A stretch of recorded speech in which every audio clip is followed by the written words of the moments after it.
Hey everybody, welcome back to the Danger Planet. Today, we're talking about the Ashes of Malifaux models from the Explorer Society.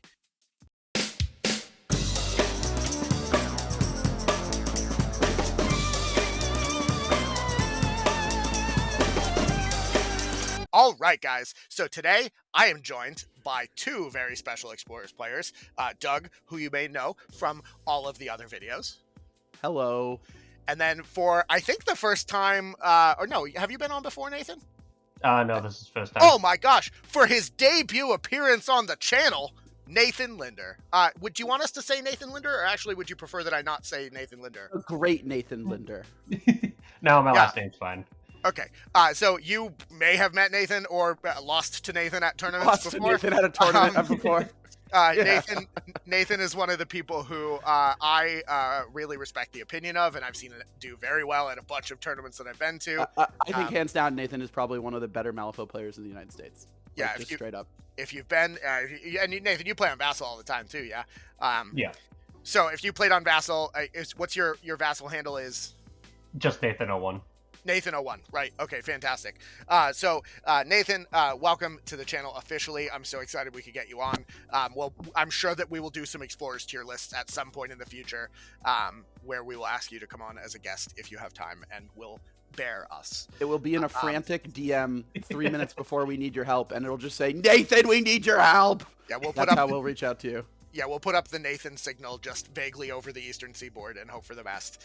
That's what we got. So we're gonna talk about these 7 models here from the new book about Ashes from Ashes of Malifaux, and let's start with the Apex and Cadmus models, starting with your friend and mine, Ahool.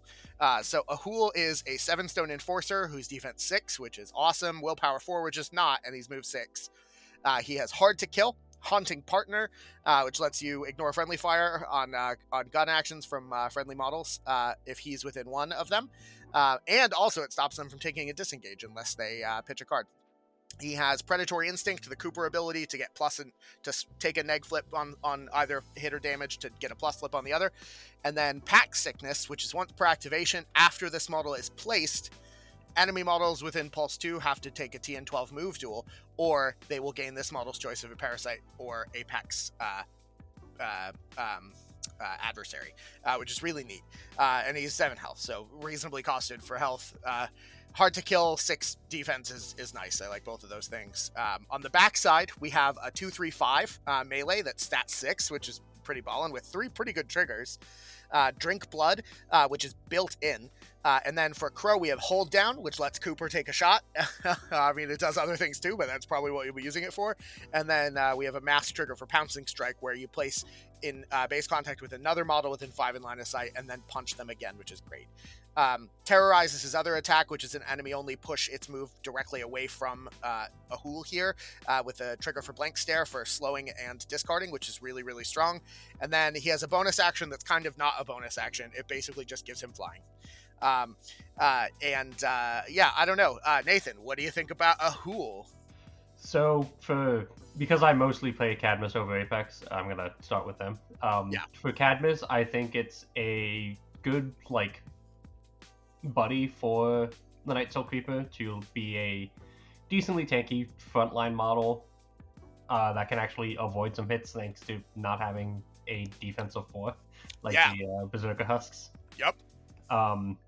It doesn't have Wyrd Legion, so it can't pass off damage, but built-in Drink Blood is very good for healing itself up. And when we actually get to talking about Kainhearse as well, he'll be able to let him take attacks, and then if you're playing Nexus 2, they can make him take attacks. So he has a decent amount of chances to bite people out of activation, and of course, friendly Cadmus models can always pass healing to him, and being healing with hard to kill is a menace. Yeah, and drink blood on a 2/3/5 is crazy, especially built in. Also, just like Cadmus, doesn't really have severe damage higher than 4, so getting that and it having predatory instincts means you can actually do some big damage hits instead of just pinging people to death. For sure. Yeah. What do you think about him in Coops? I think it's it definitely, like, I don't think you run him in Cooper without Kainhearse ever, because Kainhearse does help him a lot. Yeah, I agree with that. I don't think you run him outside of Beastmaster, because Beastmaster, like, actually boosts him up a lot, and Cooper 1 just kind of wants to do his own thing and doesn't really want to share cards with other people, and he needs cards. Yeah. So where would you put him on a S to D scale? I'd definitely say B for both. Cadmus in general is like, if they get him any model in even A tier, then it's probably just going to be an S tier for anyone else. Yeah, fair enough. Doug, you what do you think about Mr. Ahool?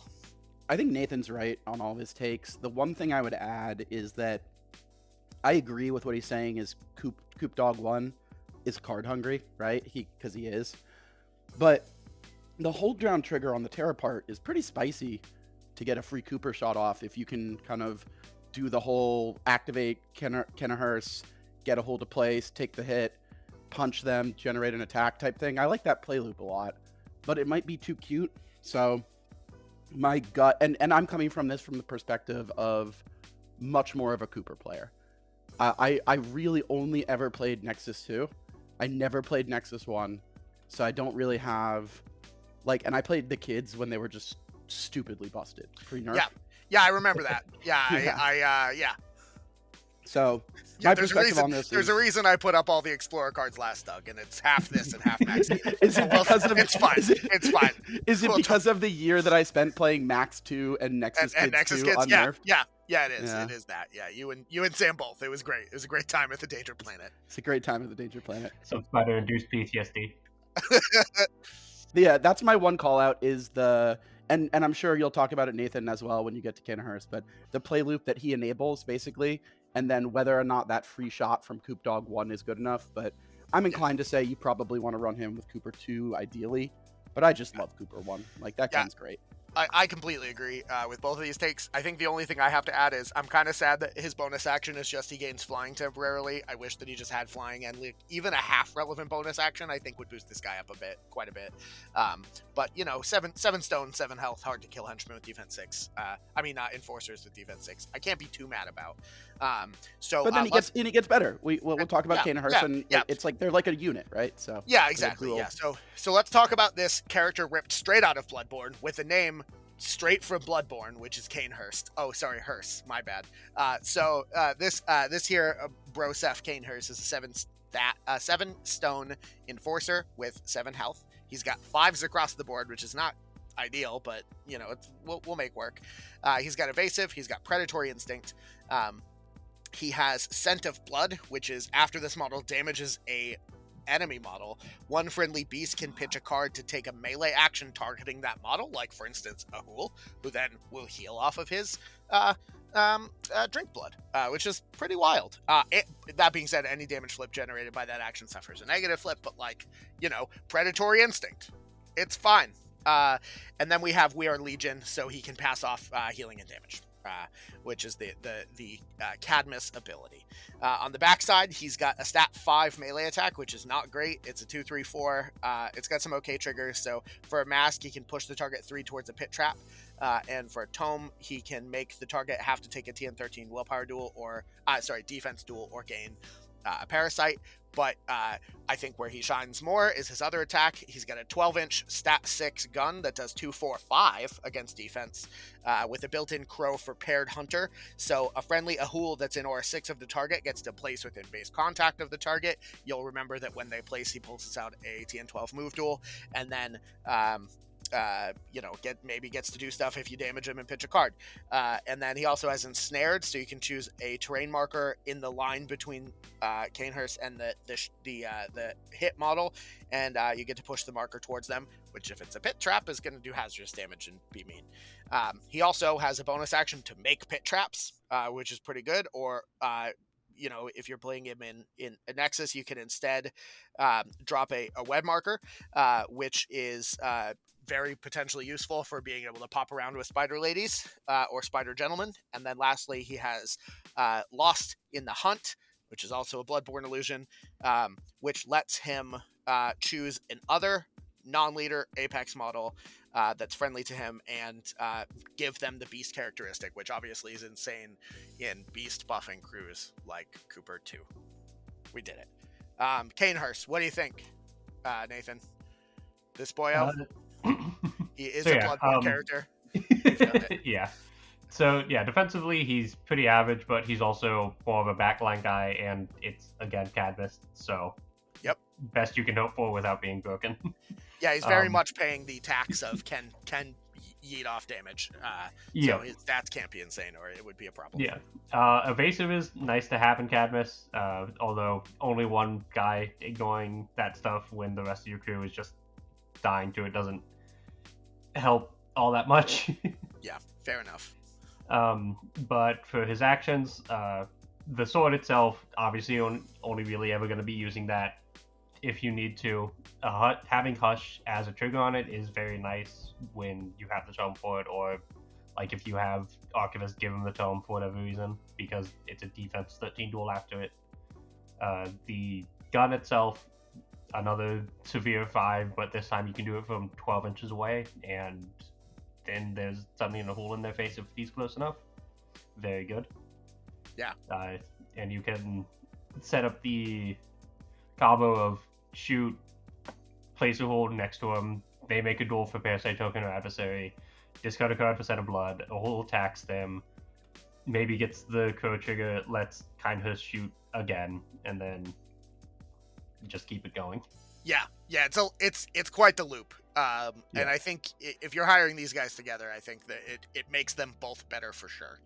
Yeah, there is some contention on if like the second Ahool attack in that chain can trigger hold down or not, but like even if it can't, it's still pretty good, and Cadmus definitely has the cards to fuel that.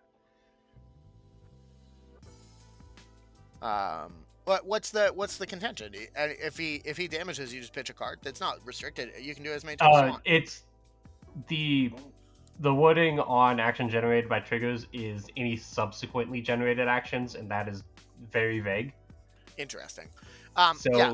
I can't imagine that I would be inclined to, at a tournament where I'm the TO, say no to that, but I expect that we'll probably get an FAQ. Or I'll just like ask Chris or Kyle or someone at Adepticon. I'll get an answer that way. Yeah. Should be fine. And then also he can either make a web marker or a pit trap, and well, usually you don't want to be running around in your own pit traps. Cadmus doesn't care as much, because you have anyone with a Parasite token, like either near the model running around or just like in a daisy chain along other your models.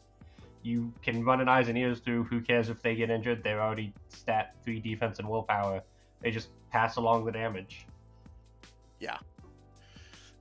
So I think this guy's very cool. I'm gonna buy him and paint him regardless. Doug, what do you think, Mr. Kainhearse?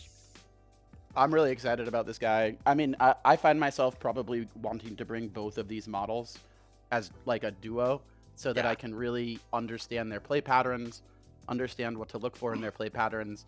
I am probably going to be playing these out of Coop Dog 1 and Coop Dog 2. I don't know that I'm going to touch the Bug Kiddos as much. But just because like I'm not Nathan and I can't fucking pilot those under a clock against high-level opponents. So I'd rather play a more simple, faster to get done crew. So I'm looking at these guys mostly through the lens of Apex. And I think in Apex they're pretty interesting, because what I've run into a lot when making my Apex lists is, man, I wish I just had like some solid 7-stone models that I could put in here to complement the 2 or 3 pieces that I know that I might need for this particular scheme pool and this particular map with Cooper. And one of the things I wanted to talk about just a little bit was highlighting crews and keywords that are getting 2 usable, not overly expensive models. And this is in this expansion, right? And this is a really good example. They do that a lot. There's so many of them that are like, you're going to hire both of these models, and it's very cool. And these are 2 7-stone models that, I mean, Nathan, I'm not gonna, I won't say these are the bee's knees models, but you agree both these models are playable, right? In the absolutely, GG4 environment, right? So yeah, I don't think either of them are bad. I think like if you're hiring one, you have to have a reason not to hire the other. Right. And Which I is think, cool. Cool design, I think, right? yeah, I think Cooper probably leans more towards hiring Kainhearse without the other, and I think Cadmus leans a little bit more towards hiring Ahool without Kainhearse. I agree. I think that's accurate. But like keep an eye for that, guys, because we're going to talk about this paradigm again. Another one that I believe strongly is a keyword they did this with in a great way is actually the Kurai keyword. They gave her 2 very usable models, and she needed hireable models. So, yeah, like, for sure. Yeah, we're shooting the Reser video tonight, so it should be a wild time. I'm excited for that one. Cool. So do you think together these guys bump up above sometimes, or do you think Yes. they're both? Yeah. In my opinion, they do. They go to like back of the bus, low A tier, in my opinion. But what do you think, Nathan? I mean, Cadmus is just like stacked. So Yeah, you're not wrong. Yeah, the points are close there. Yeah, like you still definitely want like your Archivist and your Meredith, and then kind of from there it's just all like, what tech do I want to slot in? Yeah, I agree. I'm gonna leave them in B, but they're gonna be the hard top of B. I think there's nothing that's gonna eclipse the them. very front of the bus at B. Yeah. And speaking of Bs, this guy flies like one. It's a Slipstreamer. that was the best. That was absolutely 100% the best. That was like a C tier transition, Brandon. Transition I've ever seen. All right, hold on. Give me a second. Let me reconfigure it. Oh, badum ching. Okay. Yeah, I'm just like in constant motion. It's fine. Okay. So. Really okay. diving deep to discover those puns. Yeah, we got it. You got it. You know. If I don't, I'll be forever doomed. None of this was scripted, folks. That's just how talented Brandon is. Yeah, these are really some ungentlemanly affairs. If I had to, okay. So Slipstreamer. Normally we do that at the intro of the video, and I forgot, so I panicked and tried to jam as many puns as I possibly could. I didn't mean. So I panicked and just started making puns. Yeah, so I'm sorry, guys. I didn't mean to drag you under with me. Okay. So Stripsley, they just make it so easy. I can't stop. Okay, Slipstreamer is a 6-cost minion 2 coming at you from Bygone and EVS. It has defense 6, which is the last good thing I will say. No, I'm just kidding. Which is very good. Defense 6 is good. Willpower 4, not so good. They're move 6, so they're very fast, and they're size 2. They have 6 health, and we have a couple of things going on. So we reconfigure. It on tomes, which is super cool for Tiri's crew because she's all about tomes and she's gonna use them a lot. So anytime you cheat a tome, it's a 9. She has Scars of Sharuf, so when it declares when it is shielded at the start of its activation, it gets tome triggers to all of its tools. And then it has Deep Discovery, so if this model would cheat Fate, it can discard a card to cheat Fate with the top card of the opposing player's discard pile, as long as it's not a Joker. And then we have the 2 abilities based on the side that the innovation upgrade is flipped on. Is that what it's called? Innovation upgrade? Am I crazy? Ideal. It's an ideal upgrade. That's what I meant to say. Ideal, right? Yeah. So, and it has, of course, the 2 different abilities based on what side the ideal upgrade is on. When it is on, oh Jesus, I should have just kept this up. He immediately regrets closing the window. Okay, so when it's on Embrace Technology, this model can't gain staggered. It's unaffected by severe and hazardous terrain. And it ignores models and vertical distance while moving. It's kind of like it has fly, basically, which is a running theme in Explorers. They kind of have fly sometimes in this book.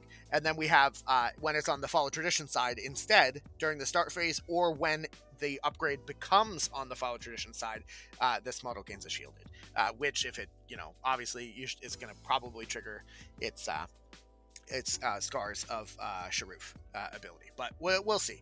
On the back side, we have a couple things. We have a 0-inch melee that is stat 5, which is normally bad, but it's against movement, so that's not the worst. After resolving, if this action was generated by charge, it gets to push 2, which is sort of a weird templating for after resolving, but that happens regardless of whether the attack succeeds or not, because this is a cost and it's after resolving. But the target takes 2/2/3, which is not a great situation, but it has 2 triggers. Defensive fighting for when resolving, its damage flip takes a negative, but then this model gains shielded equal to the damage suffered, so it'll take it'll probably gain 2 or 3, but it could gain less if they reduce the damage.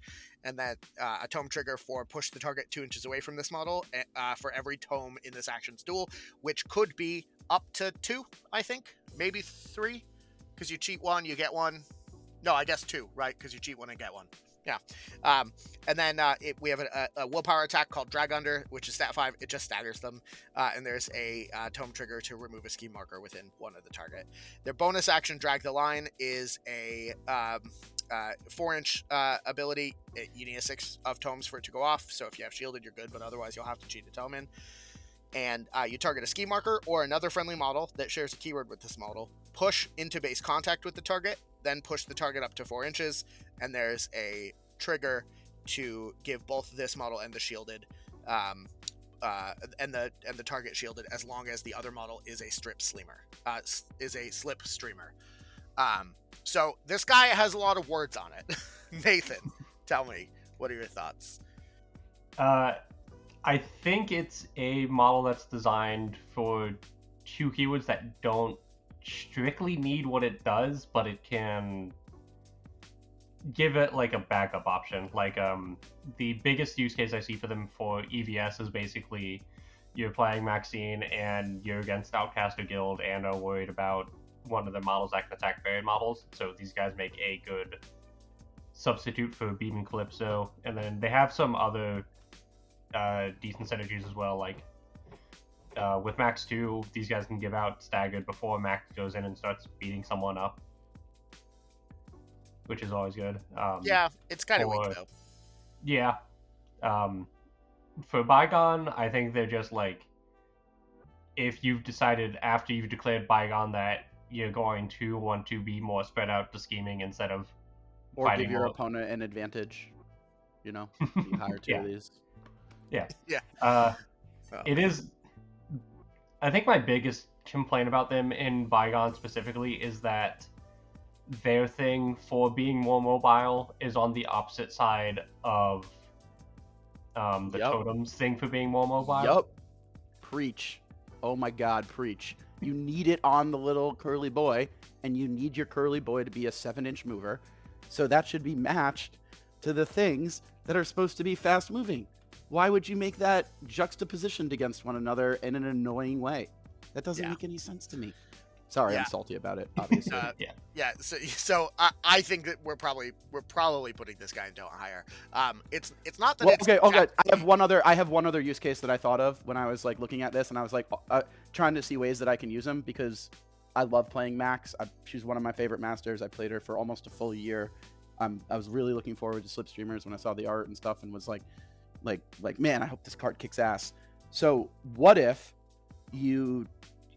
what Nathan said about Bebe, right? Like, you can't bury him, so you're afraid that he's just going to die. That's definitely a use case in my mind, right? Against very specific crews.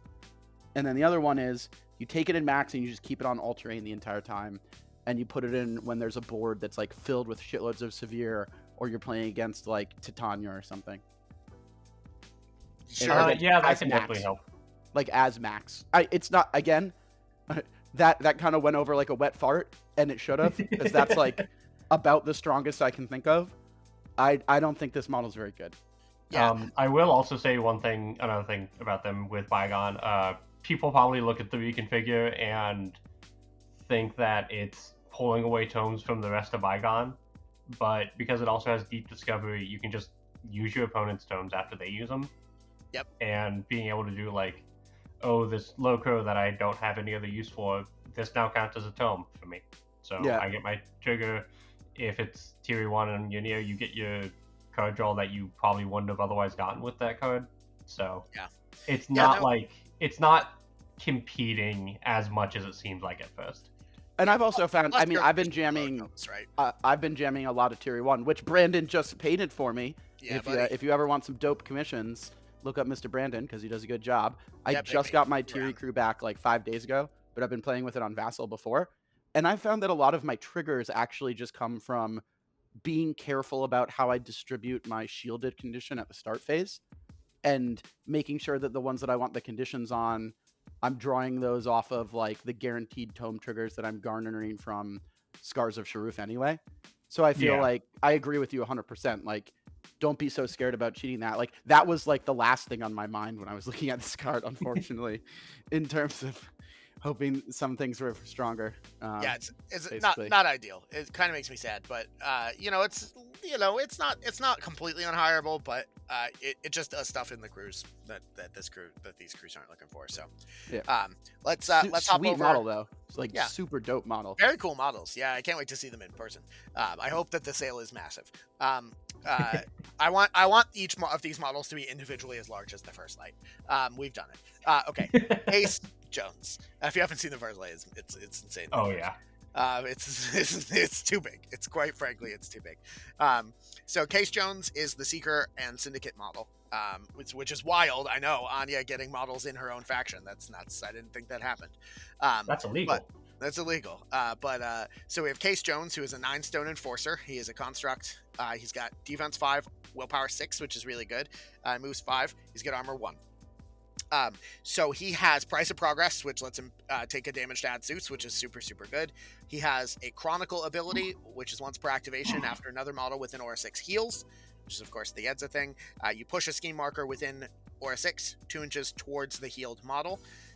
He has constant motion, so whenever this model declares a trigger, it gets to push 2 inches after resolving the current action, but before resolving any additional actions granted by that trigger, if any, which is really important. And then he has failsafe, so friendly Seeker and Syndicate models are unaffected by geode markers within 12 inches of this model and ignore them when moving or drawing sight lines to other Let's models. go, Geode hide and seek, baby. Importantly, this is not an aura ability. It's just within 12 inches. Geode hide and seek, baby. Although, if it was an aura, it would still work. It'd still be fine. It's just that he's height 2, so it'll do it behind buildings, which is nice. Yeah. Even though this model looks like it's going to be on a 50 mil that's like 7 feet tall, it's actually on a 40 mil and is only height 2. Who would have guessed? On the backside, though, we have a couple. Wait, hold on. I'd like to point out one very important thing about this model that makes him one of my favorite models of all time. Okay, he's a ghost train. No, it's that he's a ghost train under an eternal contract that Anya refuses to let him get out of. So basically, when Jester rezzed him, Anya's response was, "Oh, cool, your contract is still valid." And it literally, the last sentence just says, Anya opened his file and reinstated it. He did sign a lifelong contract after all. Wild. Capitalism. Yeah. So get back to work, you asshole. I don't care if you're undead. Anya, okay. Also, can I just say, Anya is definitely the villain of this book. If you read the lore, she has a very not cool interaction with Riva, and oh man, what a lady! I hate Anya. I never would have suspected Anya being a villain. What? Anya the villain. Shocking, Brandon. I know. Shocking. All right, so this boyo has a 2-inch melee that's stat 6. It's a 2/4/5 that ignores incorporeal because he's a ghost man. It has 3 wild triggers. We have a crow for slow, we have a mask for knock aside, which pushes the target 4, and then we have ram for puncture. Those are all very good. And at stat 6, 2 inches on a 2/4/5, really good. We had trouble ahead, which is a tactical action that needs a 6 to go off within 4 inches. You make a height 2 blocking, destructible, impassable, and hazardous geode. It has a mask trigger that can only be resolved once per turn, which when resolving you create a second geode marker anywhere within range, and then on tomes he gets to push the marker up to 4 inches in any direction after you make it. His bonus action needs a 5 to go off, and you choose Seeker or Syndicate. Enemy models within range have to pass a TN13 willpower duel or gain adversary that.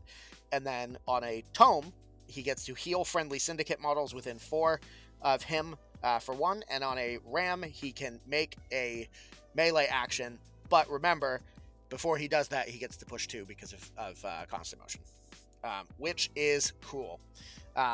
What do you think, Nathan? Cayce Jones. I think he's gonna be great in either keyword. I'm also really excited for him just because I like doing weird gimmicky stuff, and you can do some really weird gimmicky stuff with geode markers with him and surveyors. Yeah, I think pretty much anyone who has read Failsafe is that plays Yedza or Anya really is chomping at the bit. But yeah. Yeah, but like even aside from that, he's got a great attack, he's got great triggers, and he has Price of Progress, so you just have the trigger you want. Yeah, buddy. And he's got 9 health. Yeah. Armor 1. Like, he doesn't Yeah, have like he's a lot already of tanky heal, enough but- to use them in Syndicate and in Seeker. It's just like, who cares about how much health you have? And if you have more than like 2, you're good. And You're in just gonna Seeker, get back up. health doesn't matter. Yeah, you actually want to be damaged so you can be healed. In Seeker, the health is made up and the points don't matter. Yeah. Doug, what do you think? Cayce Jones? Are you on the No, Cayce train?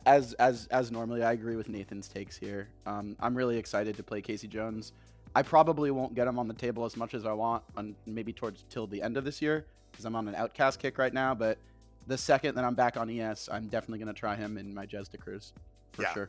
I'm about to be on an outcast kick. Dr. Silas, baby. Okay, we'll talk about him later. But Cayce Jones, I'm going to put in A tier. I feel like this is probably the first A tier model. I don't know. Am I crazy?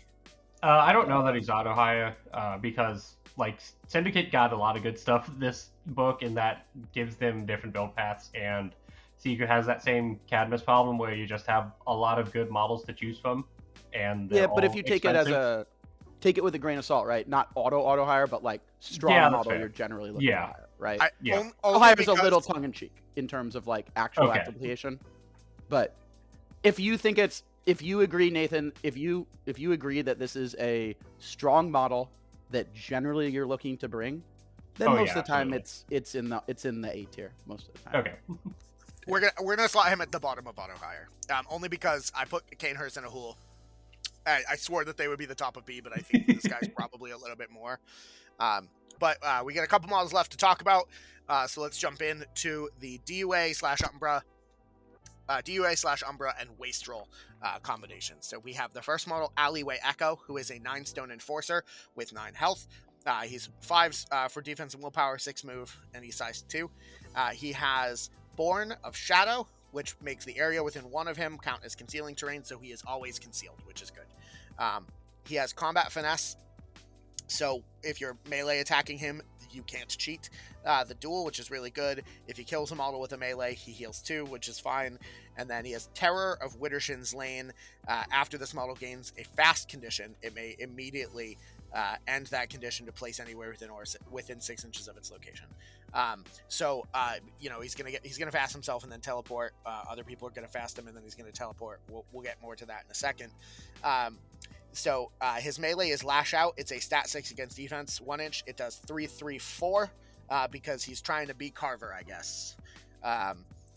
Or Bill? No, who is it? Carver 3/4/4 or 3/3/4? Carver's 2/2/3. Yeah, Carver's 2/2/3. But he's built-in crit strike. Yeah, Yeah, and he's hench. he's trying to. And be he's Carver. a hench. Hench. McCabe 2 has a 3/3/4. Yeah. And like a lot of other people with those whip type actions. Yeah, and so he's got a mask trigger, which is take this action again once per turn. He's got a dismember trigger to drop a corpse if it's an undead, a living, or a beast target. And then he's got a ram trigger called Reconstitute, where this model can remove a friendly shadow marker in base contact with himself to heal 2, which is not bad. He has another attack called Claustrophobia, which ignores concealment, which is important. He's stat 6 against, just for the cruise that he's in, it's important. Stat 6 against willpower, and it causes the target 2 damage, and if they're in concealing terrain, they gain staggered, and if he's in 1 inch of them, they'll be in concealing terrain. So that's a thing. It's got 2 triggers, Rip and Tear, which lets them take a melee action, targeting the same model with a plus flip, or a mask for on your heels to place this model in base contact with the target. And then his bonus action is remove a shadow marker, and this model gains fast. The shadow marker has to be within 3 inches. You don't have to flip forward, it just happens. But when it gains fast, if you'd like, you can teleport to 6 inches. So he's a fast, stabby, bloody boy. What do we think, Nathan? Yeah. I mean, he's another in-keywood min 3 beta for McCabe to put a sword on, and this one can just like, you give him the sword and then just watch him zoom off. Yeah, go blood kill swords are a something. hell of I believe the correct term is lightsaber. Right? What was I saying? You said sword. I'm just giving you people crap. call Okay. them- We call call the them McCabe. McCabe. Sam and I call the McCabe sword the lightsaber. Okay. Because we think it's funny and we're stupid and Yeah, weird. no. I go back and forth between calling a lightsaber a sword. Yeah, I didn't think of how good this guy's gonna be in McCabe when he just hands out the fucking lightsaber to this dude. Oh my yeah. god, it's gonna be so dope. My gosh. Yeah. Go Unfortunately, ahead, Nathan. I interrupted you. Yeah. Unfortunately, you can't give him 2 upgrades and give him fast and the 6-inch blaze because it's the same ability. Yeah. But the other guy he comes with can make shadow markers for him. Yeah. And if you really want to, you can hire Jin out of Keywood, and he can make shadow markers too. So like, you can put in the work to give him the extra movement. Yeah. And also, I think it can definitely pay off because, like, just saying, hey, this guy that does 3 damage and ignores most of your defensive check, except like incorporeal, he's gonna get to you and he's gonna kill you. Yeah, he's gonna blink right up next to you and he's gonna kill you. He's got a pretty decent stat 6 that he's coming at you with. Yeah, and like 5/5 is okay, but he's got 9 health. He's always in concealing terrain, and you can't cheat if you're in melee against him. Buddy. So like, he isn't gonna go down as quickly as it looks like he will. And while combat finesse is kind of a like card tax defensive wise, you give him Know the Warrior and he has focus that you don't care about using because Lash Out doesn't have a good damage track or like a high-end damage track, and you just cheat on defense and get your card back anyway. Yeah, you're just focused on connecting with this guy. You're not really focused on pushing through a severe hit with him at all. You don't really care. You're just spamming to try to connect as much as you can to just bin 3 in my mind. I assume you kind of agree with that, right, Nathan? Yeah. Yeah. So final question, where are we putting this boyo? You think we're putting him in what, somewhere in B? I think he's somewhere good. in I think he's really Yeah, good. I think he's probably like Low A. very High B. bottom of A. Yeah, probably. I'm gonna put him right above Cayce Jones. But I think you make a good point. I think you're gonna always hire him in McCabe for sure, and I think he does a lot of work in Umbra. Yeah, at least which, in quite frankly, Explorers neither of McCabe. us. Thunder's Yeah. McCabe has sure. like all the minion Yeah, options 9 to choose million from. out of keyword people. So okay, so now let's talk about the other model in this pairing.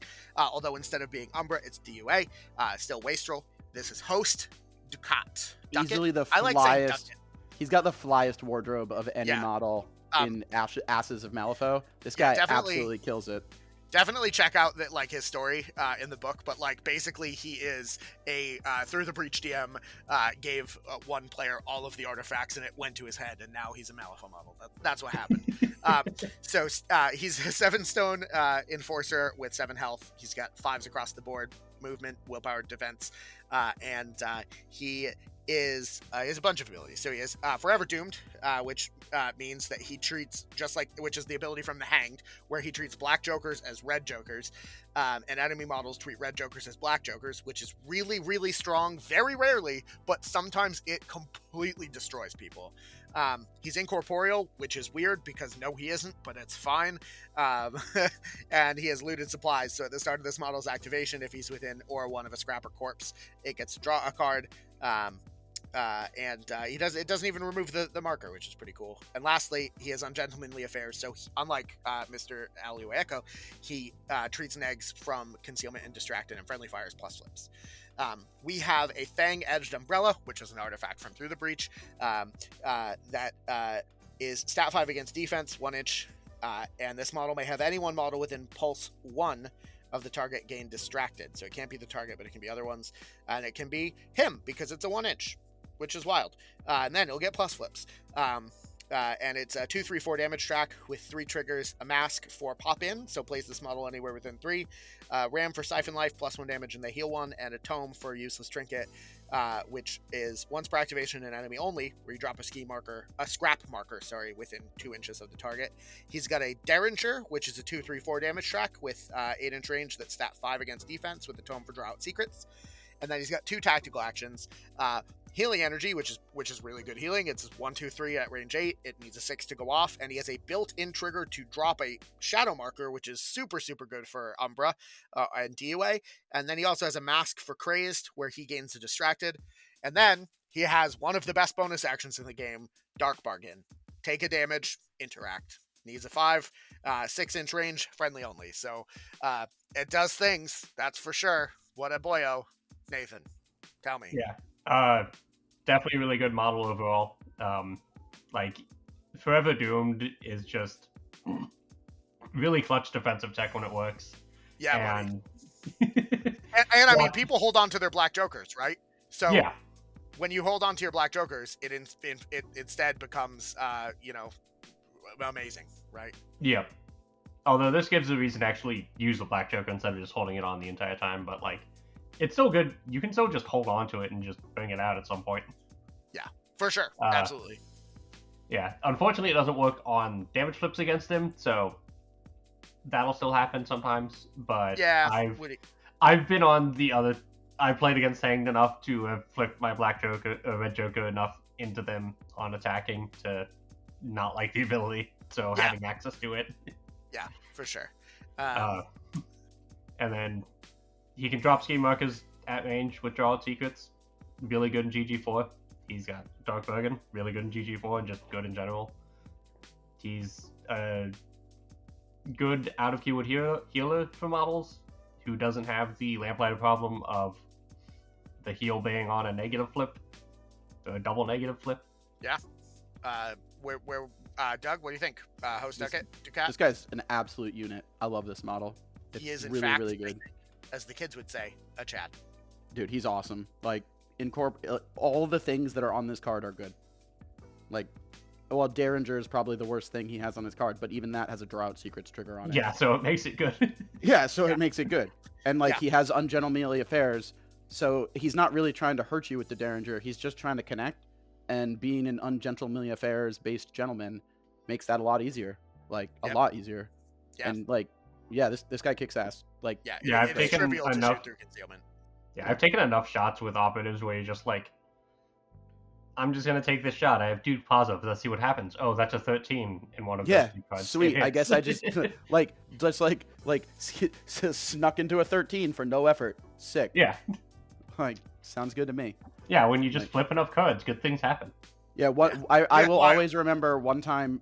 This was like a year and a half ago. I don't even know if Brandon remembers this game, but we were playing Titania 1 versus my Anya 2, and I had the Malisaurus so rudely thrown at me by Mr. Brandon, and I was like, oh shit, there's a Malisaurus here, and I was able to like get my operatives into like a sneaky Pete position where both of them were just unloading through like a slight edge of a forest, and so I was just taking shots into the Malisaurus, and I ended up killing it with Derringers because of the plus flips. So yeah, I don't think that ever happened, but it's fine.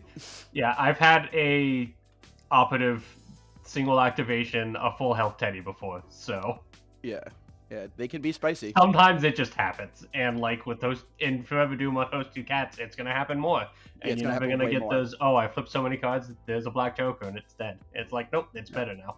He's gonna. I think Host Ducat alludes to some very spicy water cooler stories post game. Yeah. Yeah, the value of I'm just digging for cards. Oh no, I hit the black joker with Host Ducat. So sad. It's the worst. Get tracked. So where we putting this boy? You think he's definitely going A. Absolutely. Yeah. Top of A. Yeah. Best card we've talked about so far, in my opinion. I think. I mean, do you agree, Nathan? Yeah. I think he's great in both crews. He's great out of keyword, and that leaves us with the last model. It's a big one. This is a spicy boy. Of Gretchen Janus. Gretchen Janus, who can say? 10 stone enforcer. Everyone got one except for Arcs, who got 2.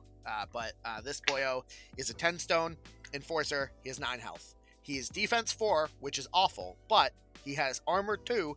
And if you've ever read the Explorers Society upgrades, you might recognize excessive funds. So during the start, right? I'm not crazy. That's on there? Yeah. Okay, thanks. Just making sure. Sorry, I don't play Explorers a lot. I've never actually played a game as Explorers, but I have like 4 Explorers crews now. It's wild how this game works. So excessive funds once per game. During the start phase, this model may discard up to 3 cards and then draw up to its maximum hand size, which is wild. We've got Grit Fanatic, so at half or less, its attack gets plus flips to duels and damage. And Towering Figure, so he is unaffected by severe and hazardous and can move through other models. So armor 2 is good. 9 health is good. 4 defense is not. 5 willpower is also not great, but On the backside, he's got a 2-inch 3/4/5 melee that's stat 6, which is very good. It's got 3 pretty good triggers. Armor piercing if you need it, mutilate to slow or do extra damage if they're already slow, and a mask for shove aside, which is an amazing trigger. Push the model 4, push 4, take an attack targeting someone else. He's got Seeking Bolts, which is a 12-inch stat 6, not gun action. It's just an attack that ignores concealment and does 2, 4, and 4 blast, which is crazy. It's got a ram trigger for burst damage to add an additional blast, which makes it 2 blast, 4 blast, 4 blast, or a mask for stagger, which just staggers. And then lastly, he's got a bonus action called Field Repairs, which construct only. Thankfully, he is a construct. It needs a 5 to go off, and it heals the target 1, 2, 3. On a tome, it removes a condition. So he can heal himself to boot. What do you think about this man? This hand of Jan. Are you going to be throwing hands at people, Nathan? Oh, absolutely. If you're like me and always try and find a minion to put flush with cash on for excess funds because you like having that safety net of, my starting hand is nothing higher than a 5. Let's just you go to turn 2. You go to turn 2, which is like gonna be the most formative turn of the game. You draw a trash basket starting hand, and you're like, oh crap. And you're like, good thing I have excess funds here. That's happened so many times. It's insane. Yeah, it's such a good ability. It's a crutch for me. I'll 100% admit that, but it is such a good crutch. Yeah. But other than that, like, unless the opponent can ignore armor, he can take hits, and Explorers definitely has plenty of options to heal him, especially because he's a construct, because there's some construct-specific heals, like in Maxine, you have the Machinist who just bop him construct to heal it for 2. Seeker, obvious. Host Ducat now can just heal models. Yep. And people really like taking those Machinist boyos out of keyword for their aura. So yep, their aura is so spicy. It's real spicy. I have the Hurricane, so good. Yeah, and then of course offensively, Grit Fanatic. So if he gets down, he's gonna hurt, and he will definitely hurt because you get him low, and he can start doing Seeking Bolts at positives to attack and damage. If you're grouped up at all, you're gonna take a lot of damage back. Yeah, buddy. It's this guy seems real good. Doug, what do you think? Hanus. This is a really, really exciting model for ES to get in general, because it feels like, if I'm being honest with you, ES hasn't ever really had like a really solid beater model that you can invest all of the buffs into. Like the Iron Matron is like the only other one that comes to mind to me that stands out as a premier example of this. Like, you have crews that can generate value, and a lot of different crews in ES that can generate value, either cards or residual value, but then you want something to focus that into and streamline it through. And Hand of Janus is that model. Hand of Janus is that automaton. I'm sorry, debate over, best TikTok in Malifaux, drop the mic. I don't know. I'm just really excited to use this specifically in my crews, which is, I'm going to be playing a bunch of Max 1 using this model, and I'm going to probably be playing a bunch of Tier 1 using this model, giving it stuff like very low effort, focused, and fast for value, and then just like schmanagling people with its bolts from range, basically. And then if they get too close, schmanagle them with the hammer in melee. Like, it's just I'm really excited for it, because it's like, this is the type of model that 10 Thunders have access to in droves, like really big, scary beaters. But ES has not had a versatile, scary beater that they can pump resources through for affecting lots of death on the opponent's side. And this is that model, in my opinion. Yeah, absolutely. Like, half of keywords have a lot of good resource generation. But nothing to fucking dump it into. Thierry, McCabe, all of them do good card draw, have good, can give out conditions, focus, and stuff to boost up a model, and this is a great target for all of that.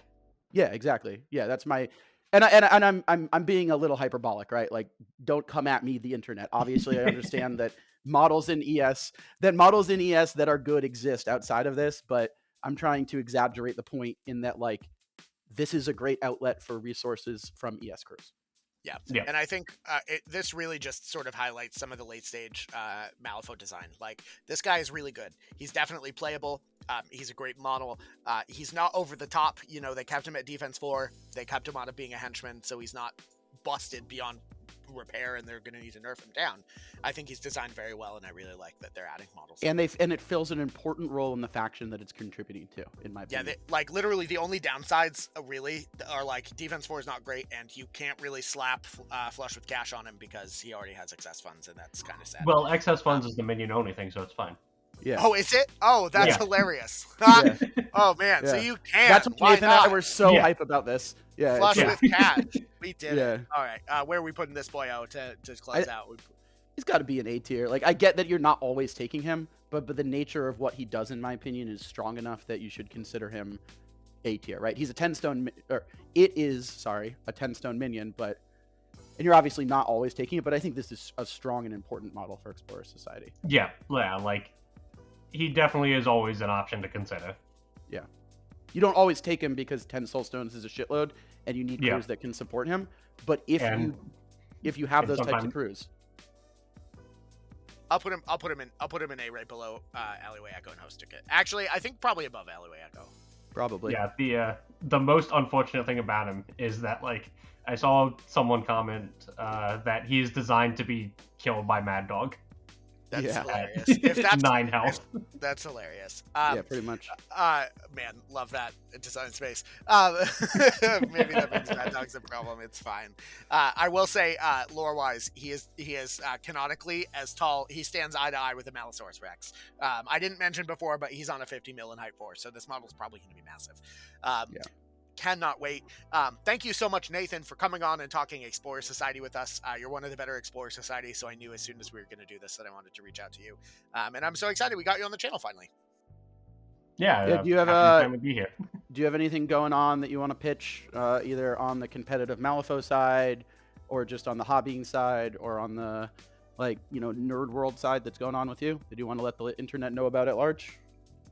I'll just say, if you haven't tried Vassal, check out the Malifaux World Series at some point. It's as of recording right now, we're in the second round of a 4-round event. The next event would be starting, I think, sometime in March or April, but they're pretty regular. There's a lot of people playing it. If you ever really want to dip your toes into the competitive scene of Malifaux, it's a really good place to do that because it's just a lot of variation. Yeah, and everybody's really nice, and the community is really supportive. Like, they want to help each other get better at the game, which is definitely the vibe I get when I poke my head in and around there. And at this point, I feel like I talk to half the MWS folks anyway, even without having the time to play in it, which I really want to. MWS kicks ass. We also just released a video, time of recording about a week ago, or actually like 3 days ago, where we go through what the MWS is. So if you guys are curious about what the Malifaux World Series is, how it works, kind of what the organization is all about, we have a video there on our front page. Look it up. I would encourage you guys to at least check it out and see what that community is about. Nathan, thank you so much for joining us, sir. This was amazing. There is one more thing I wanted to mention as well. Oh, sure. Yeah, go ahead. I want to shout out Scheme Powered Scoundrels has another Good Things Happen event coming up in July. And even if you can't go, it's still like a charity thing for children's cancer. So if you can donate it to it, and if you know someone who is going, or just want to mess with one of them or help one of them, they have one of the events is you can donate pay money. You can donate money for buffs and nerfs on selected people, which is hilarious. Yeah, for instance, Pope DARPA, because he or Haku, right? They would nerf Pope. Nerf the Pope. If Wyrd's not gonna nerf Pope, you can do it with your wallet. Nerf Pope DARPA with your wallet. That'd be hilarious. Amazing. Make it impossible for him to play. And buff Nathan for being a good sport. We did it. Great. Well, thank you so much. Have a great rest of your day, Malifaux. Say goodbye to the internet, guys. Goodbye, internet. Say goodbye to the internet, Nathan. Wow. Well, that's it for Explorer Society. Talk to you later.